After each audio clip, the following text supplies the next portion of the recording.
नमस्कार दोस्तों, स्वागत है आपके अपने YouTube चैनल भक्ति फैक्ट्स में। अगर आपने अभी तक हमारे चैनल को सब्सक्राइब नहीं किया है तो तुरंत सब्सक्राइब कर लीजिए और बेल आइकन को दबा दीजिए ऐतिहासिक तथ्य की जानकारी पहले पाने के लिए।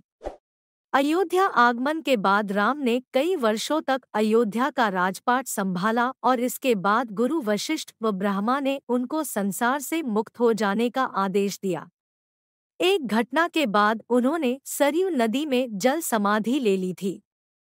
सरयू नदी में श्रीराम ने जल समाधि ले ली थी। अश्विन पूर्णिमा के दिन मर्यादा पुरुषोत्तम राम ने अयोध्या से सटे फैजाबाद शहर के सरयू किनारे जल समाधि लेकर महाप्रयाण किया। श्रीराम ने सभी की उपस्थिति में ब्रह्मा मुहूर्त में सरयू नदी की ओर प्रयाण किया। उनके पीछे थे उनके परिवार के सदस्य भरत, शत्रुघ्न, उर्मिला, मांडवी और श्रुतकीर्ति का उच्चारण करते हुए वे सरयू के जल में एक एक पग आगे बढ़ते गए और जल उनके हृदय और अधरों को छूता हुआ सिर के ऊपर चढ़ गया। क्यों ली जल समाधि? यमराज यह जानते थे कि भगवान की इच्छा के बिना भगवान न तो स्वयं शरीर का त्याग करेंगे और न शेषनाग के अंशावतार लक्ष्मण जी। ऐसे में यमराज ने एक चाल चली। एक दिन यमराज किसी विषय पर बात करने भगवान राम के पास आ पहुंचे।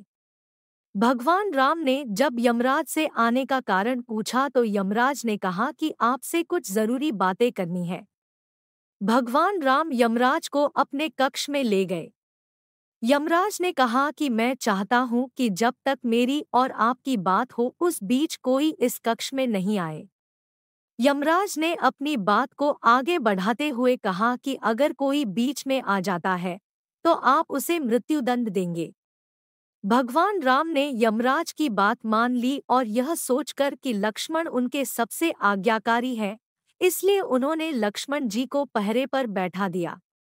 यमराज और राम जी की बात जब चल रही थी उसी समय दुर्वासा ऋषि अयोध्या पहुंच गए और राम जी से तुरंत मिलने की इच्छा जताई। लक्ष्मण जी ने कहा कि भगवान राम अभी यमराज के साथ विशेष चर्चा कर रहे हैं। भगवान की आज्ञा है कि जब तक उनकी बात समाप्त नहीं हो जाए कोई उनके कक्ष में नहीं आए। इसलिए आपसे अनुरोध है कि आप कुछ समय प्रतीक्षा करें। ऋषि दुर्वासा लक्ष्मण जी की बातों से क्रोधित हो गए और कहा कि अभी जाकर राम से कहो कि मैं उनसे मिलना चाहता हूँ, अन्यथा मैं पूरी अयोध्या को नष्ट होने का शाप दे दूंगा। लक्ष्मण जी ने सोचा कि उनके प्राणों से अधिक महत्व उनके राज्य और उसकी जनता का है, इसलिए अपने प्राणों का मोह छोड़कर लक्ष्मण जी भगवान राम के कक्ष में चले गए। भगवान राम लक्ष्मण को सामने देखकर हैरान और परेशान हो गए। भगवान राम ने लक्ष्मण से पूछा कि यह जानते हुए भी कि इस समय कक्ष में प्रवेश करने वाले को मृत्युदंड दिया जाएगा, तुम मेरे कक्ष में क्यों आए हो? लक्ष्मण जी ने कहा कि दुर्वासा ऋषि आपसे अभी मिलना चाहते हैं। उनके हठ के कारण मुझे अभी कक्ष में आना पड़ा है। राम जी यमराज से अपनी बात पूरी करके जल्दी से ऋषि दुर्वासा से मिलने पहुंचे। यमराज अपनी चाल में सफल हो चुके थे। राम जी से यमराज ने कहा कि आप अपने वचन के अनुसार लक्ष्मण को मृत्युदंड दीजिए। भगवान राम अपने वचन से मजबूर थे। राम जी सोच में थे कि अपने प्राणों से प्रिय भाई को कैसे मृत्युदंड दिया जाए।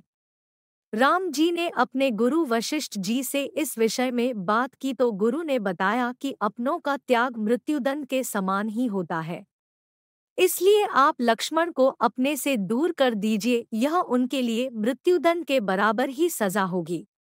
जब राम जी ने लक्ष्मण को अपने से दूर जाने के लिए कहा तो लक्ष्मण जी ने कहा कि आपसे दूर जाकर तो मैं यूं भी मर जाऊंगा, इसलिए अब मेरे लिए उचित है कि मैं आपके वचन की लाज रखूं।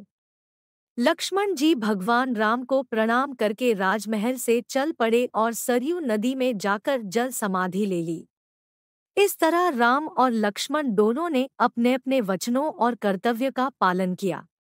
इसलिए कहते रघुकुल रीति सदा चली आई, प्राण जाए पर वचन न जाई। आपको हमारी ये वीडियो कैसी लगी हमें कमेंट सेक्शन में कमेंट करके ज़रूर बताएं।